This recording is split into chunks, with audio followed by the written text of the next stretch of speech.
السلام علیکم دوستو، آج ہم آپ کو دکھانے جا رہے ہیں ہندوستان کے دارالحکومت دہلی میں واقع ایک تاریخی شاہکار لال قلعہ۔ یہ شاندار قلعہ مغل بادشاہ شاہ جہاں نے 1648 میں تعمیر کروایا۔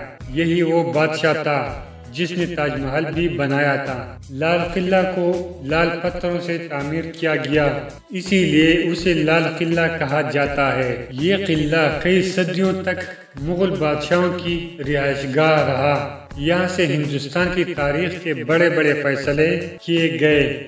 آج بھی ہندوستان کے وزیر اعظم ہر سال یوم آزادی 15 اگست کے موقع پر اسی قلعے کی فصیل سے قوم سے خطاب کرتے ہیں۔ دنیا بھر سے سیاح لال قلعہ کی خوبصورتی دیکھنے آتے ہیں۔ اس کے اندر موجود عجائب گھر، محل، باغات اور مساجد مغل فنی تعمیر کی شان دکھاتے ہیں۔ لال قلعہ نہ صرف ایک عمارت ہے بلکہ ایک پوری تاریخ کی نشانی ہے جو آج بھی اپنے اندر ہزاروں کہانیاں سمیٹے ہوئے ہے۔